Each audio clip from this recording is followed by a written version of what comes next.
Gulf breaking ന്യൂസിലേക്ക് സ്വാഗതം. പ്രവാസ ലോകത്തെ വിവിധ വാർത്തകൾക്കായി ഈ ചാനൽ സബ്സ്ക്രൈബ് ചെയ്യൂ. സൗദി അറേബ്യയുടെ വിവിധ ഭാഗങ്ങളിൽ മഴ തുടരുന്നു. മദീനയിൽ കനത്ത മഴയ്ക്ക് സാധ്യതയുണ്ടെന്നും കാലാവസ്ഥാ കേന്ദ്രം അറിയിച്ചു. ഇന്ന് രാത്രി 9 മണി വരെയാണ് റെഡ് അലർട്ട്. ഹൽ അനക്കിയ, അൽ മഹദ് എന്നിവിടങ്ങളിൽ കനത്ത മഴയും കാറ്റും ആലിപ്പഴവർഷവും ഉണ്ടാകും. മക്കയിലും മഴയ്ക്ക് സാധ്യതയുണ്ട്. റിയാദ്, അൽ ജൗഫ്, വടക്കൻ അതിർത്തി മേഖല, ഖസീം, ഹായിൽ, കിഴക്കൻ മേഖല എന്നിവിടങ്ങളിൽ നേരിയ മഴ പെയ്തേക്കാം. നജറാനിൽ പൊടിക്കാറ്റിനും സാധ്യതയുണ്ട്. ജീസാൻ, അസീർ, അൽബഹ എന്നിവിടങ്ങളിൽ നേരിയതോ മിതമായതോ ആയ മഴ പെയ്തേക്കാം.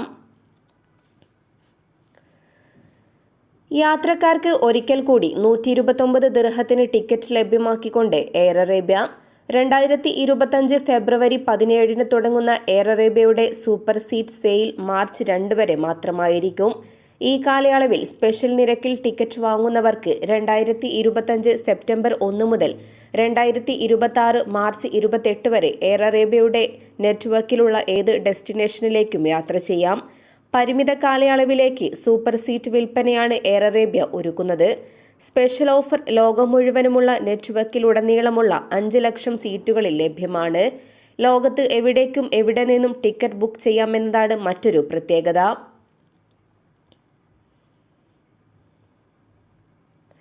കോഴിക്കോട് വിമാനത്താവളത്തിൽ നിന്നും അടുത്ത മാസം കൂടുതൽ വിമാന സർവീസുകളുമായി ഇൻഡിഗോ വിമാന കമ്പനി.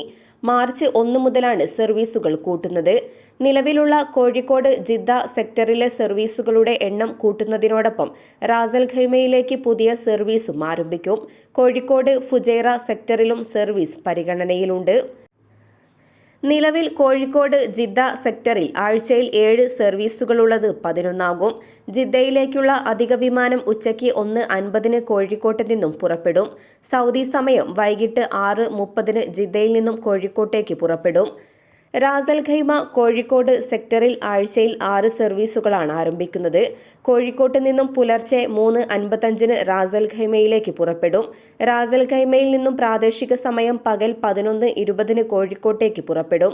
നിലവിൽ എയർ ഇന്ത്യ എക്സ്പ്രസും എയർ അറേബ്യയും കോഴിക്കോട്ട് നിന്നും റാസൽ ഖൈമയിലേക്ക് സർവീസുകൾ നടത്തുന്നുണ്ട്. ഇൻഡിഗോ കൂടി വരുന്നതോടെ UAE പ്രവാസികൾക്ക് കൂടുതൽ യാത്രാ സൗകര്യമുണ്ടാകും. ലോകത്തെ മിക്ക മുസ്ലിം രാജ്യങ്ങളിലും ഈ വർഷത്തെ റമസാൻ മാർച്ച് 1 ആരംഭിച്ചേക്കും. റമസാൻ ചന്ദ്രകല തലേദിവസം രാത്രി ആകാശത്ത് വ്യക്തമായി ദൃശ്യമാകുമെന്നും UAE രാജ്യാന്തര ജ്യോതിശാസ്ത്ര കേന്ദ്രം അറിയിച്ചു. ലോകത്തിന്റെ പല ഭാഗങ്ങളിലും ദൂരദർശിനി ഉപയോഗിച്ചും അമേരിക്കയുടെ വിശാലമായ ഭാഗങ്ങളിൽ നഗ്നനേത്രങ്ങൾ കൊണ്ടും ചന്ദ്രകല കാണാനാകുമെന്നും സെന്റർ ഡയറക്ടർ മുഹമ്മദ് ഷൗക്കത്ത് അദെ അറിയിച്ചു. ചന്ദ്രകല കാണുന്നതിനെ ആശ്രയിച്ച് ഇസ്ലാമിക മാസങ്ങൾ 29 അല്ലെങ്കിൽ 30 ദിവസം നീണ്ടുനിൽക്കും. ഷാബാന്റെ 29-ാം ദിവസം റമസാൻ ഔദ്യോഗികമായി എപ്പോൾ ആരംഭിക്കുമെന്ന് നിർണയിക്കാൻ ഔദ്യോഗിക ചന്ദ്ര ദർശന സമിതികൾ യോഗം ചേരും. ഈ ദിവസം കണ്ടാൽ അടുത്ത ദിവസമാണ് പുണ്യമാസം ആരംഭിക്കുക. കൊണ്ടോട്ടി കുറുപ്പത്ത് സ്വദേശി മണക്കടവൻ നിഷാദ് കുവൈറ്റിൽ വെച്ച് മരണപ്പെട്ടു.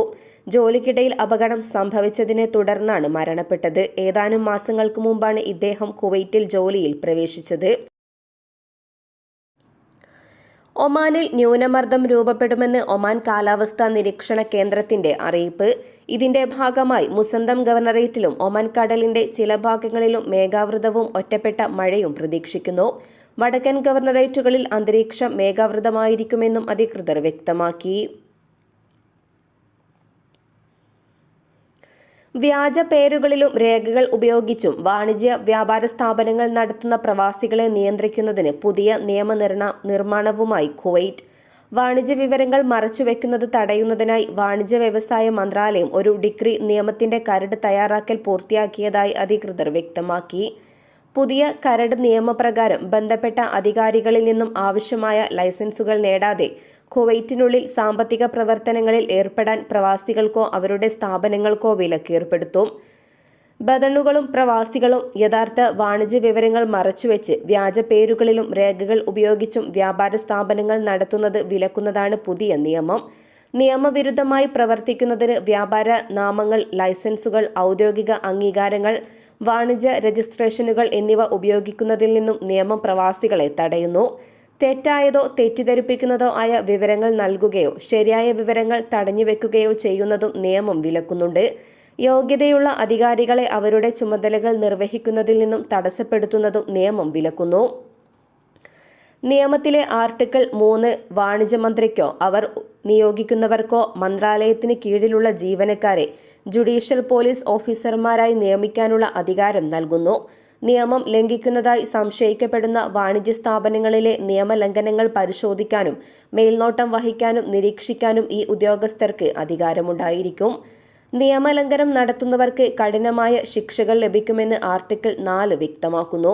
പിഴ ചുമത്തലും ബിസിനസ് അടച്ചുപൂട്ടലും നിയമലംഘകരെ നാടുകടത്തലും ഉൾപ്പെടെയുള്ള ശിക്ഷകളാണ് നിയമലംഘകരെ കാത്തിരിക്കുന്നത്.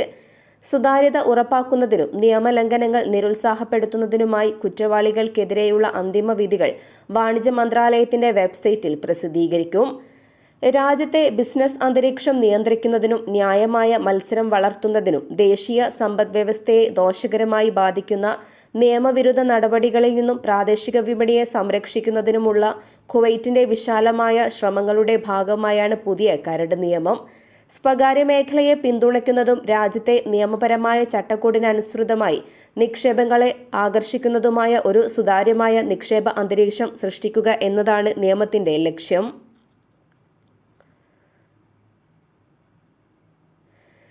ഭിന്നശേഷിക്കാർക്കായി നിശ്ചയിച്ചിട്ടുള്ള സ്ഥലങ്ങളിൽ വാഹനം പാർക്ക് ചെയ്യുന്ന വ്യക്തികൾക്ക് കുവൈറ്റ് കടുത്ത പിഴ ചുമത്തുന്നു.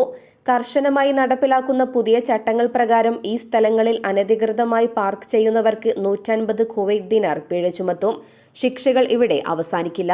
നിയമലംഘനം ജുഡീഷ്യറിക്ക് കൈമാറുകയാണെങ്കിൽ 1 വർഷത്തിൽ കൂടുതൽ തടവ് ശിക്ഷ ഉൾപ്പെടെയുള്ള ഗുരുതരമായ ശിക്ഷകൾ ചുമത്താൻ കോടതിക്ക് അധികാരമുണ്ട്. 3 വർഷത്തിൽ കൂടാത്ത ജയിൽ ശിക്ഷയ്ക്ക് പുറമെ 600 ദിനാർ മുതൽ 1000 ദിനാർ വരെ പിഴ ഈടാക്കാം. അല്ലെങ്കിൽ കോടതി ഈ പിഴകളിൽ ഏതെങ്കിലും ഒന്ന് ചുമത്തും.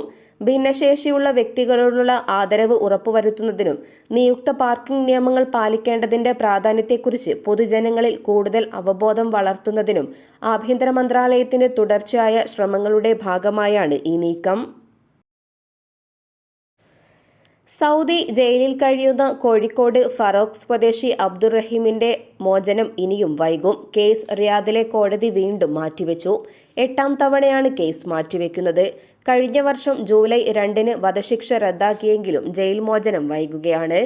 മോചന ഉത്തരവ് ഉണ്ടാകുമെന്ന പ്രതീക്ഷയിലായിരുന്നു അബ്ദുറഹീമും കുടുംബവും നിയമസഹായ സമിതിയും കഴിഞ്ഞ ദിവസം കാത്തിരുന്നത്. അതേസമയം സ്വാഭാവിക നടപടിക്രമങ്ങളുടെ ഭാഗമാണ് കേസ് തുടർച്ചയായി മാറ്റിവെക്കുന്നതെന്നാണ് അഭിഭാഷകർ നൽകുന്ന വിശദീകരണം. അതേസമയം 2006-ലാണ് ഈ കേസിനാസ്പദമായ സംഭവം നടന്നത്. കഴിഞ്ഞ ജൂലൈ 2-ന് അബ്ദുറഹീമിന്റെ വധശിക്ഷ റദ്ദാക്കിയിരുന്നു. റഹീബിന്റെ മോചനത്തിനായി 34 കോടി രൂപ സമാഹരിച്ച് നൽകിയിട്ടും മോചനം വൈകുന്നതിൽ ആശങ്കയും സങ്കടവുമെല്ലാം കുടുംബത്തിനുണ്ട്. 2006 നവംബറിൽ 26-ാം വയസ്സിലാണ് അബ്ദുറഹീം ഹൗസ് ഡ്രൈവർ വിസയിൽ റിയാദിലെത്തിയത്. സ്പോൺസർ ഫായിസ് അബ്ദുള്ള അബ്ദുറഹ്മാൻ അൽ ഷെഹ്രിയുടെ മകൻ അനസിനെ പരിചരിക്കലായിരുന്നു പ്രധാന ജോലി. കഴുത്തിന് താഴെ ചലനശേഷി ഇല്ലാത്ത അനസിന് ഭക്ഷണം നൽകിയിരുന്നത് കഴുത്തിൽ ഘടിപ്പിച്ച ഉപകരണം വഴിയായിരുന്നു. 2006 ഡിസംബർ 24-നാണ് അബ്ദുറഹീമിന്റെ കൂടെ GMC വാനിൽ യാത്ര ചെയ്യുകയായിരുന്ന അനസ് മരണപ്പെട്ടത്. ഷോപ്പിംഗിനായി പുറത്തു പോകുമ്പോൾ ട്രാഫിക് സിഗ്നൽ കട്ട് ചെയ്യാൻ ആവശ്യപ്പെട്ട് അനസ് റഹീമിനോട് വഴക്കിട്ടു. ഇതിന് അനുസരിക്കാതിരുന്ന അബ്ദുറഹീമിന്റെ മുഖത്ത് അനസ് പലതവണ തുപ്പി. ഇത് തടയാൻ ശ്രമിച്ചപ്പോൾ അബദ്ധത്തിൽ കൈ കഴുത്തിലെ ഉപകരണത്തിൽ തട്ടുകയും അനസ് ബോധരഹിതനാവുകയും മരണപ്പെടുകയുമായിരുന്നു. ഇതോടെ ഇന്നത്തെ വാർത്തകൾ അവസാനിക്കുന്നു. പുതിയ വാർത്തകളുമായി വീണ്ടും കാണുന്നതുവരെ നന്ദി, നമസ്കാരം.